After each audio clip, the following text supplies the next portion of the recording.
कुछ दिनों से गांव में मूसलाधार बारिश हो रही थी, जबकि यह फसलों की कटाई का समय था। पर कुछ दिन पहले सब कुछ ठीक था। फसलों की कटाई का समय आ गया था और सब कुछ ठीक ठाक चल रहा था। भाई, इस बार सबकी फसल अच्छी दिख रही है। हाँ, सही कहा रामू भाई। मैं इस बार फसल बेचकर साहूकार का सारा कर्ज चुका दूंगा। हाँ, मैं भी घर की मरम्मत करूंगा। चलो मिलते हैं कल।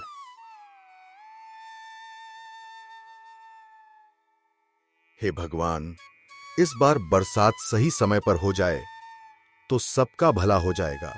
हाँ जी, इस बार सब ठीक होगा। ठीक है, ऐसा ही हो। अचानक आसमान पर काले बादल छा जाते हैं, बिजली कड़कती है, भारी बारिश होती है। ये बारिश तो रुक ही नहीं रही। अब क्या होगा? हम तो बर्बाद हो जाएंगे। भगवान पर भरोसा रखिए, सब ठीक होगा। लेकिन बारिश नहीं रुकती और सारी फसलें बर्बाद हो जाती हैं। खेतों में सिर्फ पानी ही पानी रह जाता है और किसानों की सारी मेहनत मिट्टी में मिल जाती है। रामू की भी सारी फसल खराब हो जाती है। वो खेत के बीच खड़ा होकर टूटे मन से कहता है, हे भगवान, इस बार तो हमारी सारी उम्मीदें डूब गईं। अब साहूकार का कर्ज कैसे चुकाऊंगा? बर्बादी के बाद भी कर्ज तो कर्ज ही था। साहूकार ने अपना हिसाब मांगा। रामू, कर्ज लौटाओ वरना तुम्हारी जमीन मेरी। साहूकार जी, फसल बर्बाद हो गई है, थोड़ा समय दीजिए। 2 दिन का समय देता हूँ। अगर पैसे नहीं लौट आए तो तुम्हारी जमीन मेरी। रामू बेबस था। उसने बहुत मिन्नतें की, लेकिन साहूकार नहीं माना। रामू घर वापस आता है और सारी बातें अपनी पत्नी को बताता है। 2 दिन का समय दिया है साहूकार ने। अगर पैसे न दिए तो जमीन छीन लेगा। अब हम क्या करेंगे रामू? ये घर, ये खेत ही तो हमारी सारी उम्मीद थे। रामू चुपचाप बैठ जाता है। उसकी आंखों में आंसू छलक आते हैं। 2 दिन बीत जाते हैं और पैसों का इंतजाम नहीं हो पाता। मजबूर होकर रामू अपनी जमीन साहूकार को दे देता है। अब ये जमीन मेरी हुई। देख लिया, कर्ज न चुका पाए तो क्या होता है। रामू चुपचाप वहां से चला जाता है। उसके कदम भारी हो चुके हैं, आंखों में आंसू हैं और दिल पर बोझ।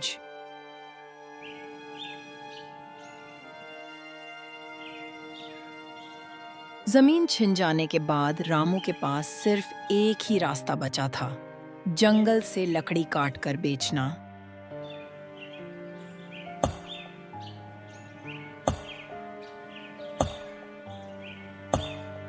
रामू रोज लकड़ियां काटता और उन्हें घर ले जाता। उन्हें बेचकर कुछ पैसे कमाता। एक दिन रामू हमेशा की तरह जंगल में लकड़ी काट रहा था। तभी वहां पर एक साधु आते हैं। बेटा, मुझे बहुत भूख लगी है। तुम्हारे पास कुछ खाने को है क्या? नहीं साधु महाराज, मेरे पास खाने को तो कुछ नहीं है, पर मेरे पास 5 रुपए हैं। आप पास के ढाबे से भोजन कर सकते हो। रामू के पास और पैसे नहीं थे, फिर भी उसने वो 5 रुपए साधु को दे दिए। बेटा, तुमने अपने पास कुछ न होते हुए भी मेरी मदद की है। मैं तुम्हें एक राज बताता हूं। इस जंगल में एक बाजार लगता है। मैं तुम्हें उसका रास्ता बता देता हूं। तुम वहां से सामान खरीदकर बेच देना और अपना घर चलाना। इतना बोलकर साधु वहां से चला जाता है।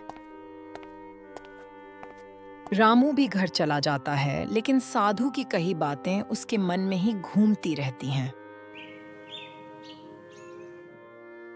अगले दिन रामू किसी को बिना कुछ बताए चुपचाप जंगल की ओर निकल जाता है।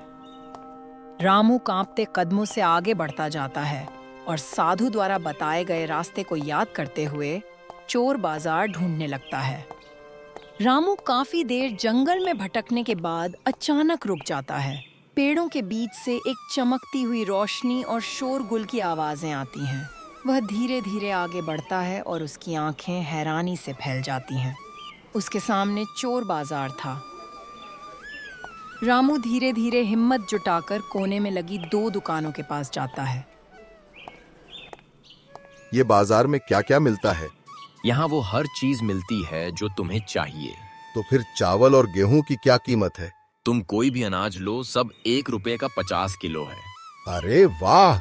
तो फिर मुझे 50 किलो चावल और 50 किलो गेहूं दे दो। रामू दुकानदार को पैसे देकर जितना अनाज वह उठा पाता है लेकर गांव की तरफ चल पड़ता है। उसके चेहरे पर लंबे समय बाद उम्मीद और खुशी झलक रही होती है। रामू बोरी लेकर घर आता है। उसकी पत्नी हैरानी से देखती है और पूछती है, ये अनाज कहाँ से आया रामू? हमारे पास तो पैसे भी नहीं थे। ये सब भगवान की दया है। मुझे एक साधु बाबा ने एक जगह बताई है, वहां अनाज बहुत सस्ता मिलता है। सच रामू? अगर ऐसा है तो अब हमारा घर फिर से चल पाएगा। रामू, ये तो बहुत सारा अनाज है। एक काम करो, कुछ तुम दुकान पर बेच दो तो थोड़े पैसे भी मिल जाएंगे। हाँ, ये ठीक कह रही हो। अगर अनाज बेच दिया तो घर का खर्च भी चलेगा और कर्ज भी धीरे धीरे उतर जाएगा। रामू अनाज की बोरियां उठाकर पास के किराना स्टोर पर जाता है।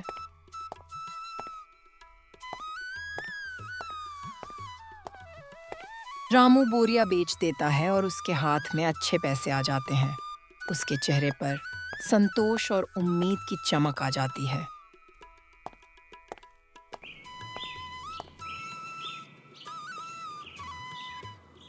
अगले दिन फिर से रामू चोर बाजार जाता है। इस बार वह और भी सामान खरीद लाता है, चावल, गेहूं, दालें और कुछ मसाले भी। धीरे धीरे यह सिलसिला चलता रहता है। रामू हर बार बाजार से बोरी भरकर सामान लाता, गांव में बेचता और अच्छा मुनाफा कमाता। कभी जो रामू अपनी जमीन खोकर बेबस हो गया था, वही आज पूरे गांव का सहारा बन चुका था। मेहनत और नेकदिली ने उसकी किस्मत को बदल दिया। जिस इंसान के पास अपने बच्चों को खिलाने तक के लिए अनाज नहीं था, अब वही इंसान अपना घर, अपनी दुकान और अपनी पहचान बना चुका था। साहूकार का एक आदमी ये खबर साहूकार को जाकर बताता है। मालिक, वो रामू, वही गरीब किसान, अब तो बड़ा आदमी बन गया है। उसके पास नया घर है और गांव के चौक पर अपनी दुकान भी खोल ली है। क्या वो रामू जिसके पास खाने को दाना नहीं था? ये कैसे हो सकता है? साहूकार अपने आदमी से बात कर ही रहा होता है कि पीछे से रामू आत्मविश्वास के साथ वहां पहुंचता है। साहूकार जी, ये लीजिए आपके कर्ज के पूरे पैसे, और अब कृपा करके मेरी जमीन के कागजात मुझे वापस कर दीजिए। हाँ हाँ रामू, क्यों नहीं, मैं अभी तुम्हारी जमीन के कागज वापस कर देता हूँ।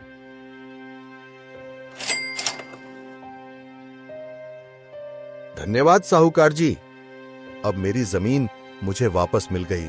रामू खुशी खुशी अपने घर की तरफ चला जाता है। जिस जमीन को खोने के बाद रामू टूट गया था, आज वही जमीन उसे उसकी मेहनत और सच्चाई की ताकत से वापस मिल गई। ये रामू के पास इतना पैसा आया कहां से? इसका पता लगाना पड़ेगा।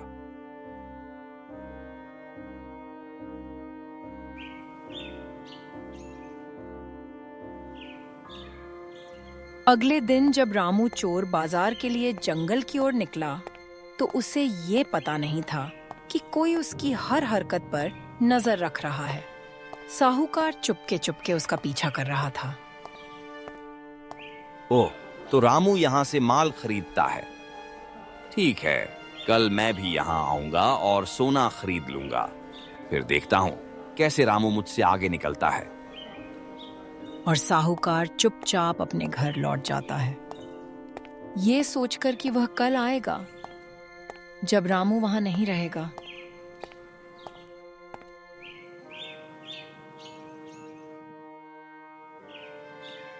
अगले दिन साहूकार चोर बाजार के लिए निकल जाता है।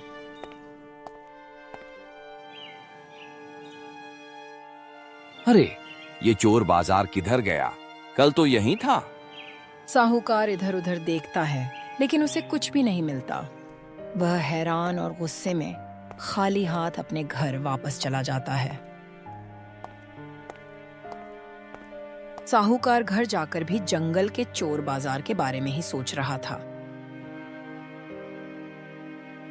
रामू अपनी पत्नी से कहता है, मैं सोच रहा हूँ एक आखिरी बार चोर बाजार से कुछ खरीद लूं और सबका धन्यवाद कर दूं, क्योंकि उसी की वजह से हमें सब कुछ मिला है।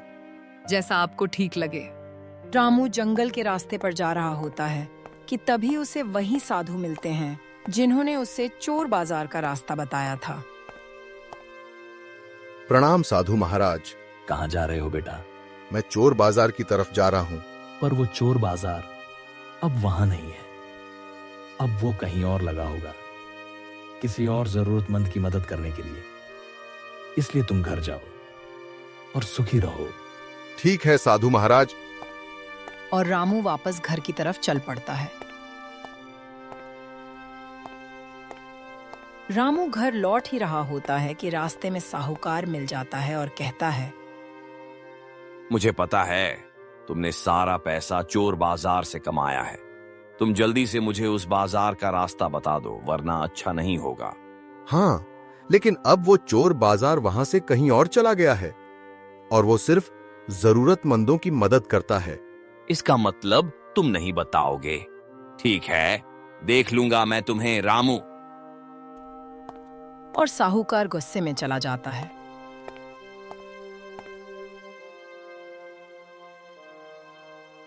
अगली रात जब रामू अपनी दुकान बंद करके घर चला जाता है, उसके जाने के बाद साहूकार वहां आता है और उसके हाथ में जलती हुई मशाल होती है। और गुस्से से तिलमिलाया हुआ साहूकार आधी रात को चोरी छिपे रामू की दुकान को आग लगा देता है। जैसे ही वह भाग रहा होता है, गांव का सरपंच उसे देख लेता है, पर तब तक दुकान बर्बाद हो चुकी होती है और साहूकार भी वहां से भाग जाता है।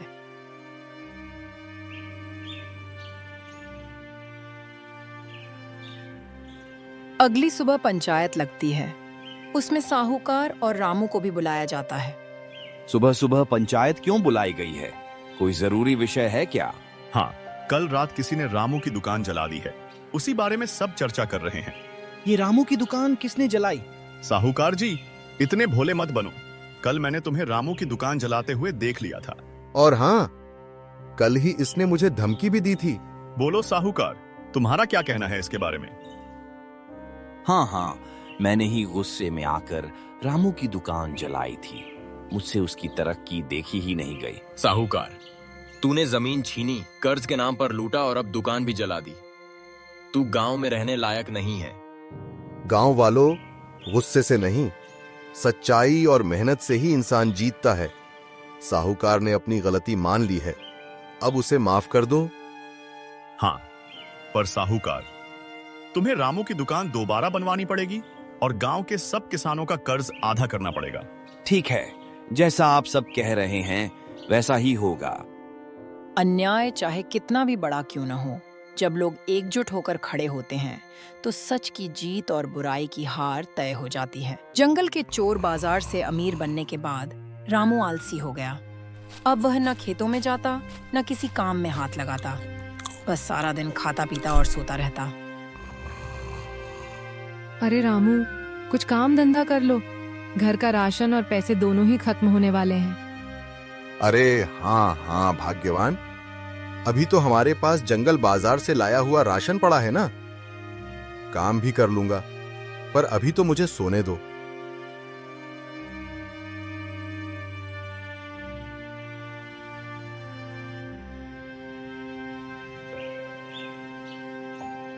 कुछ समय बाद घर का सारा सामान खत्म होने लगा। कभी अनाज से भरे रहने वाले बर्तन अब खाली पड़े थे। रामू, अब तो हमारे पास कुछ भी नहीं है। तुम कुछ काम क्यों नहीं करते? काम? मैं तो सोच रहा हूं फिर से जंगल बाजार चला जाऊं, वहीं से सोना लेकर आऊंगा। और सब कुछ पहले जैसा ठीक हो जाएगा। तुम्हें याद नहीं? तुमने ही कहा था कि जंगल का बाजार कहीं और चला गया है। अब दोबारा वहां कैसे जाओगे? रामू कुछ देर चुप रहता है, फिर आंखें चमकाते हुए कहता है, मुझे एक तरकीब आई है। साधु महाराज से रास्ता दोबारा पूछ लूंगा।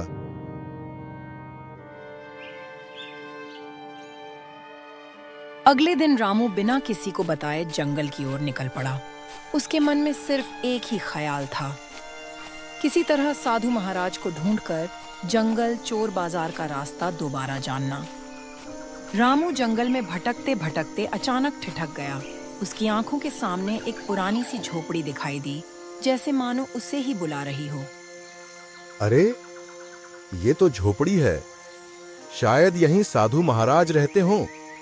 चलो देखता हूं।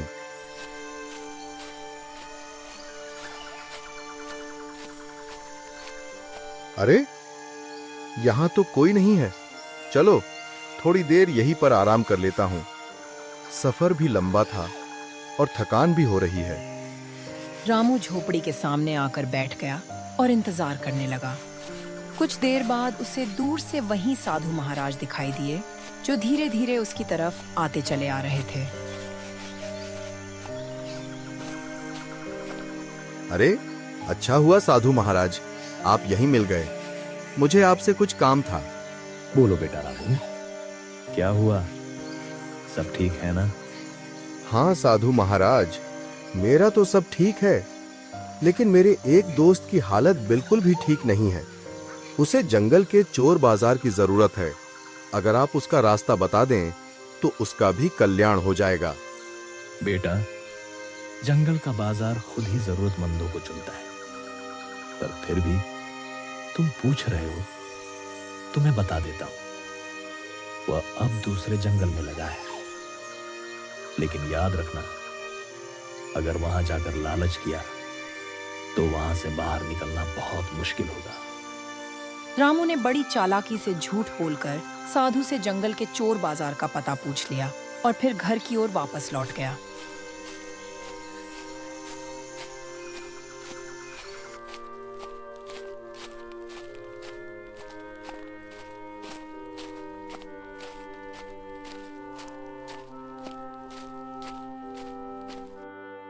क्या हुआ रामू? चोर बाजार का पता चला तुम्हें? हाँ, मैंने साधु महाराज से झूठ बोलकर पता निकाल लिया। पर रामू, ऐसा करना ठीक नहीं है। तुम कुछ काम धंधा कर लो, वही सही रहेगा। नहीं, चोर बाजार में इतना सस्ता राशन मिलता है तो मैं काम क्यों करूं? कल मैं वहीं जा रहा हूं। अभी तो मुझे सोने दो।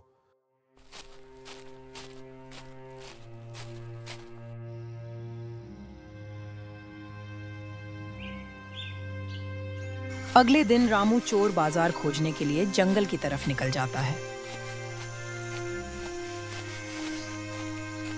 ढूंढते ढूंढते रामू को एक अजीब सा रास्ता दिखाई देता है। अरे, लगता है यही चोर बाजार का रास्ता है। चलो आगे जाकर देखता हूं।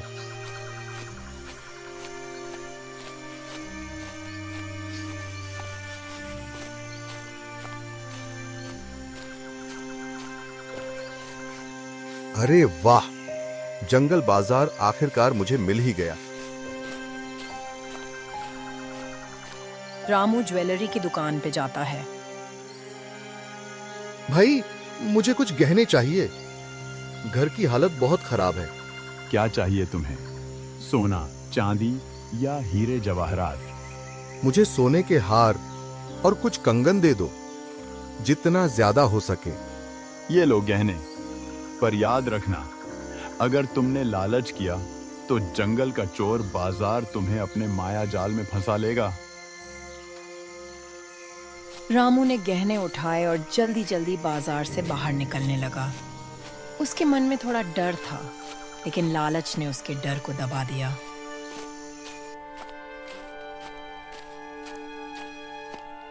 रामू, चोर बाजार मिला क्या तुम्हें?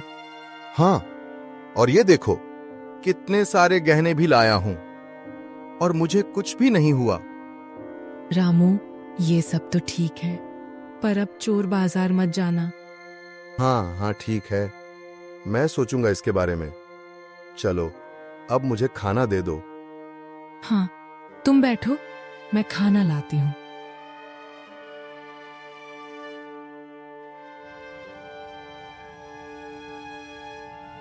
कुछ दिन ऐसे ही बीत गए। रामू दिन रात आराम करता, खाता पीता, सोता रहता और बिल्कुल भी काम नहीं करता। धीरे धीरे उसके पास रखे गहनों और पैसों का खजाना खत्म होने लगा। अब घर की हालत फिर से पहले जैसी होने लगी। खाली बर्तन, खाली झोली और खाली जेब। रामू, अब कुछ काम भी कर लो, घर में अनाज तक नहीं बचा। अरे भाग्यवान, क्यों चिंता करती हो? किसी न किसी तरह सब हो जाएगा। अपने आप सब ठीक कैसे होगा? अरे, मैं कल ही चोर बाजार जाता हूँ और सोना ले आता हूँ। अरे रामू, पर जंगल चोर बाजार जाना ठीक नहीं है। ये लालच तुम्हें किसी मुसीबत में न डाल दे। अरे, कुछ नहीं होगा।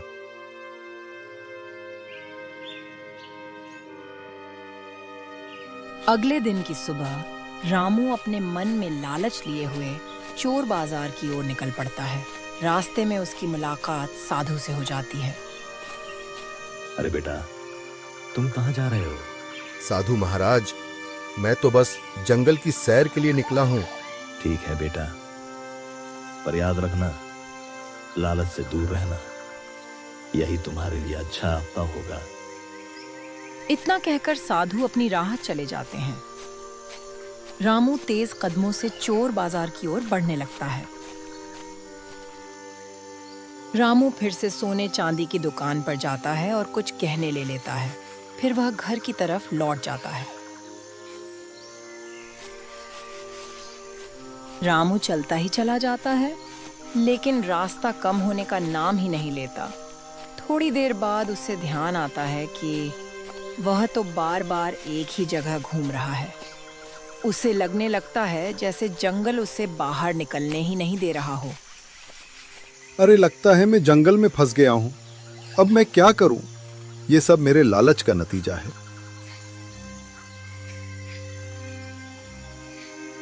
दूसरी तरफ रामू के घर न लौटने पर रामू की पत्नी चिंता में पड़ जाती है। वह अपने आप से कहती है, रामू कहाँ रह गया? अभी तक नहीं आया।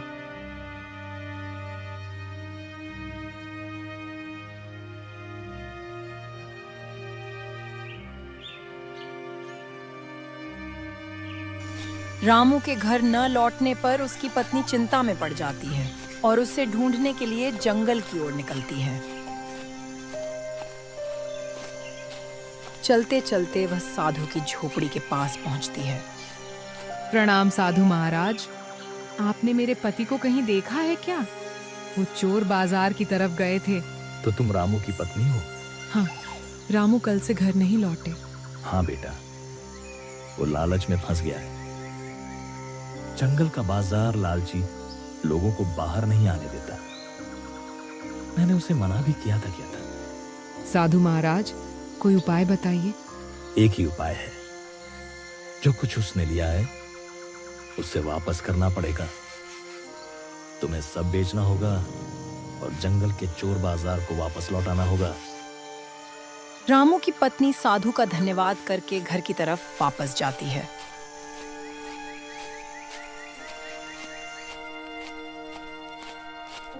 रामू की पत्नी घर आती है और घर व जमीन के कागज लेकर साहूकार के पास जाती है। साहूकार जी, मुझे तुरंत पैसों की जरूरत है। ये लीजिए मेरे घर और दुकान के कागज, इन्हें गिरवी रख लीजिए। हाँ ठीक है, मैं भरोसा करके पैसे दे रहा हूँ, लेकिन इन्हें समय पर वापस लौटा देना। साहूकार पैसे दे देता है और रामू की पत्नी सीधा जंगल के चोर बाजार की तरफ चली जाती है। रामू की पत्नी आखिरकार चोर बाजार पहुंच जाती है। तो ये है चोर बाजार। और वह सीधा उस दुकान पर जाती है जहां से रामू गहने लेकर जाता था।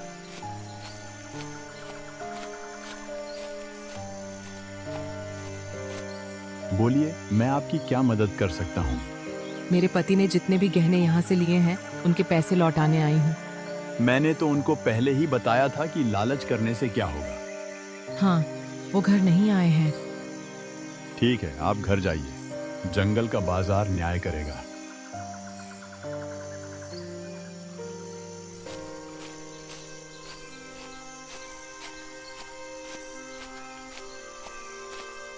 रामू की पत्नी जब घर वापस जा रही होती है तो रास्ते में उससे एक पेड़ के पास रामू रोते हुए मिलता है।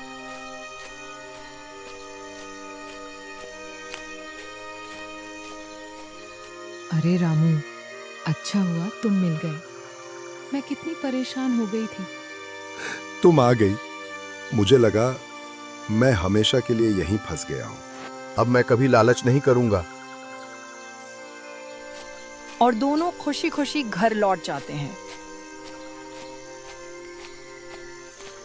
जंगल चोर बाजार की कहानियां दूर दराज के गांवों में फैलने लगीं। गांव के लोग आपस में बातें करने लगे। अरे सुना है, उस जंगल में एक ऐसा बाजार लगता है जहां चीजें मुफ्त में मिल जाती हैं। हाँ, लेकिन कहते हैं वहां लालच करने वालों के साथ कुछ बुरा भी हो जाता है। वहीं पास ही बैठा एक गरीब लड़का ध्यान से सब कुछ सुन रहा था। अगर सचमुच जंगल में ऐसा कोई बाजार है जहां चीजें मुफ्त मिलती हैं, तो मैं भी वहां जाकर अपने घर वालों के लिए कुछ ले आऊं। माँ कितनी परेशान रहती है, अब शायद उनकी तकलीफें खत्म हो जाएं। वह धीरे धीरे सबकी बातें सुनते सुनते सोच में डूब गया। यही सोचते सोचते शामू धीरे धीरे घर की ओर निकल जाता है।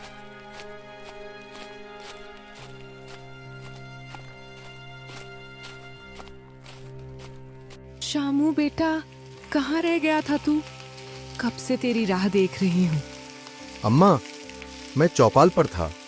लोग जंगल के उस चोर बाजार की बातें कर रहे थे। कहते हैं वहां से जो चाहे मिल जाता है। बेटा, ये सब कहानियां हैं। ऐसे लालच में मत पड़ना। मेहनत की कमाई ही सच्चा सुख देती है।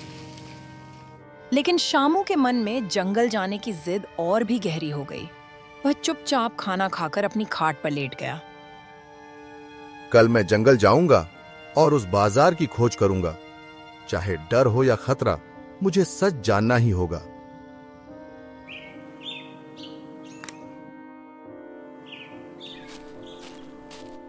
अगले दिन सुबह शामू उठकर तैयार हो गया। गांव के बाहर खड़ी पहली बस में जाकर वह चढ़ गया। बस खटखटाती हुई, धूल उड़ाती जंगल की ओर बढ़ रही थी। शामू जंगल के बस स्टॉप पर उतर गया। धीरे धीरे कदम बढ़ाते हुए शामू उस रहस्यमयी पगडंडी पर चल पड़ा। तो ये है वो जंगल। सचमुच बहुत घना है। मैं जादुई बाजार कैसे ढूंढूंगा? कहां से शुरू करूं? धीरे धीरे शामू जंगल के भीतर प्रवेश कर गया। शामू अब घने जंगल में चारों ओर टकटकी लगाए चल रहा था। उसके कदमों के नीचे सूखी टहनियां चटक रही थीं और सिर के ऊपर से अजीब पक्षियों की आवाजें आ रही थीं।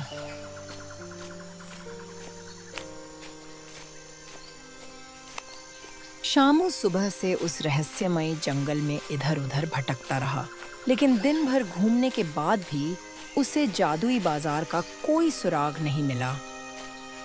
शामू सुबह से उस रहस्यमय जंगल में इधर-उधर भटकता रहा, लेकिन दिन भर घूमने के बाद भी उसे जादुई बाजार का कोई सुराग नहीं मिला। शामू अब बहुत थक चुका था। चलते चलते अचानक उसे एक बड़ी गुफा दिखाई दी। वह धीरे धीरे डरते डरते गुफा के अंदर चला गया। गुफा के अंदर शामू को एक अजीब सा पोर्टल दिखाई दिया। ये क्या है? कहीं ये जादुई बाजार के अंदर जाने का रास्ता तो नहीं? शामू धीरे धीरे कदम बढ़ाकर उस पोर्टल के पास पहुंचा और ध्यान से देखने लगा। शामू अभी पोर्टल को हैरानी से देख ही रहा था कि अचानक उसमें से तेज चुंबकीय खिंचाव पैदा हुआ। उसके पैरों के नीचे की जमीन हिलने लगी और पलक झपकते ही पोर्टल ने उसे अपनी ओर खींच लिया। अरे, ये मैं कहां आ गया? उसका दिल डर से जोर जोर से धड़क रहा था। वह धीरे धीरे कदम बढ़ाने लगा। आखिरकार लंबी यात्रा और खतरनाक रास्तों के बाद शामू जादुई चोर बाजार पहुंच ही गया। उसकी आंखों के सामने एक नजारा था जिसे देखकर वह दंग रह गया। तो ये सच है, जंगल का जादुई चोर बाजार। मैंने इसे अपनी आंखों से देख लिया। वह उत्सुक होकर आगे बढ़ा। शामू सीधा सुनार की दुकान पर पहुंचा। दुकान चमचमाते सोने और हीरों से भरी हुई थी। भैया, मुझे बहुत सारा सोना और हीरे दे दो ताकि मैं अमीर हो जाऊं। ठीक है, पर क्या तुम्हारे पास 1 रुपया है ना देने के लिए? भैया, पर मेरे पास तो कोई पैसा ही नहीं है। कोई बात नहीं, तुम एक काम करो, इसका भुगतान अपने समय से कर दो। क्या मतलब? मेरे पास जो समय है उससे भी इसका भुगतान किया जा सकता है क्या? हाँ, यहाँ इस बाजार में सबसे कीमती मुद्रा समय ही है। जितना समय तुम दोगे उतना सोना और हीरे तुम्हें मिलेंगे। तो एक काम कीजिए, मुझे मेरे सारे समय के बदले में बहुत सारा सोना और हीरे दे दीजिए। ठीक है, अब तुम्हारा पूरा समय मेरा है। बदले में जितना सोना हीरे मांगो उतना ले लो। शामू ने सुनार से सोने और हीरों से भरा बड़ा सा थैला लिया और घर जाने के लिए पोर्टल की तरफ चला गया। शामू वापस उस पोर्टल के पास पहुंचा और बोला, हे पोर्टल, मुझे वापस मेरी दुनिया में पहुंचा दो। मैं यहां और नहीं रहना चाहता। तभी पोर्टल से गहरी आवाज गूंजी, मैं तुम्हें वापस नहीं भेज सकता क्योंकि तुमने अपना सारा समय बेचकर सोना चांदी खरीद लिया है। अब तुम्हारे पास लौटने का कोई अधिकार नहीं है। शामू कांप उठा और आंखों से आंसू बहने लगे। पोर्टल, कोई तो रास्ता होगा। क्या मैं हमेशा यहीं कैद रह जाऊंगा? क्या मेरी माँ को आखिरी बार भी नहीं देख पाऊंगा? हाँ, एक ही रास्ता है। यदि यहाँ कोई और आए और तुम्हें अपना आधा समय उपहार में दे, तभी तुम वापस जा सकोगे। शामू ने सिर पकड़ लिया। उसे पहली बार एहसास हुआ कि लालच में इंसान क्या क्या गवा सकता है। दूसरी तरफ गांव में शामू की माँ बेचैन होकर इधर उधर टहल रही थी। पता नहीं क्यों दिल बार बार कह रहा है कि मेरा बेटा किसी मुसीबत में है। हे भगवान, उसे सुरक्षित रखना। शामू की माँ घबराई हुई हालत में गांव की चौपाल पर पहुंची। वहां कुछ बुजुर्ग और नौजवान लोग बैठे हुए थे। बेटा, किसी ने मेरा शामू देखा है क्या? वो आखिरी बार किसी जादुई बाजार की बातें कर रहा था। अगर उसने जादुई बाजार की बात की थी तो वो जरूर दूसरे गांव के जंगल की तरफ गया होगा। हाँ, वहीं पर ये रहस्यमयी किस्से सुने जाते हैं। आप एक काम कीजिए, दूसरे गांव में रामू नाम का आदमी रहता है। वो इन बातों के बारे में बहुत जानता है। अगर कोई आपकी मदद कर सकता है तो वही करेगा। ठीक है बेटा, मैं अभी उसी रामू से मिलने जाऊंगी।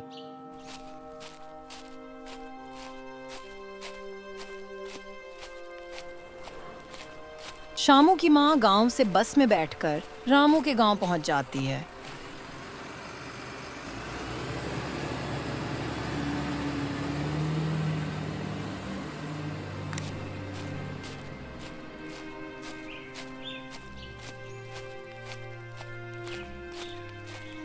बेटा, क्या तुम्हें रामू का घर पता है? हाँ अम्मा, आप यहाँ से सीधे जाइए, सामने ही उसका घर है। ठीक है बेटा, धन्यवाद। भगवान तुम्हारा भला करे।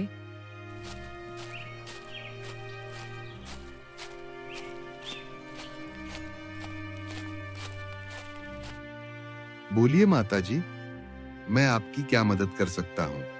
मेरा शामू जंगल के जादुई बाजार में खो गया है। वो लालच में वहां चला गया और अब वापस नहीं आ पा रहा। मुझे उसकी बहुत चिंता हो रही है।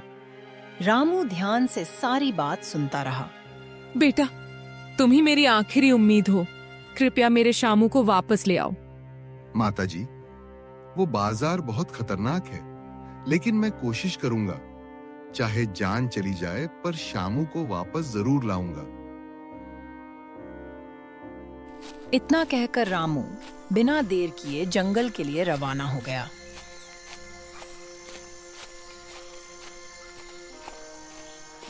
रामू सीधा जंगल में रहने वाले सद्गुणी साधु जी के पास पहुंचा।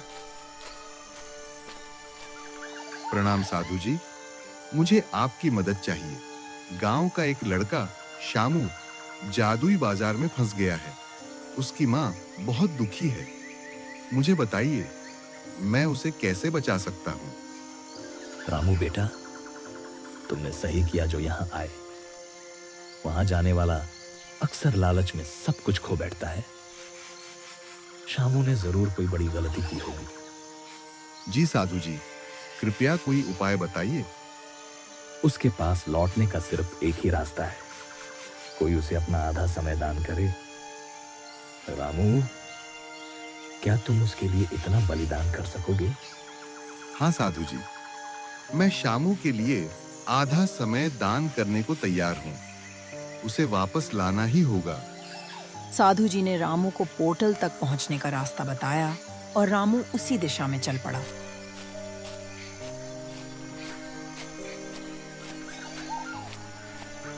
रामू को पोर्टल वाली गुफा मिल जाती है और वह अंदर चला जाता है।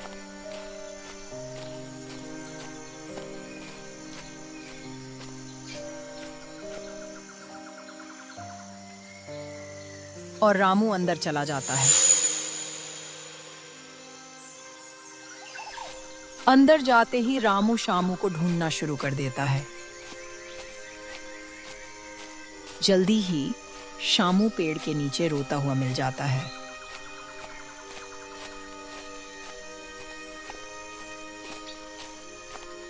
तुम कौन हो भाई, और पोर्टल में कैसे आए? मेरा नाम रामू है और मुझे तुम्हारी माँ ने भेजा है तुम्हें वापस लाने के लिए। अच्छा हुआ रामू भाई आप आ गए, नहीं तो मैं यहाँ हमेशा के लिए फंस जाता। चलो अब घर चलें।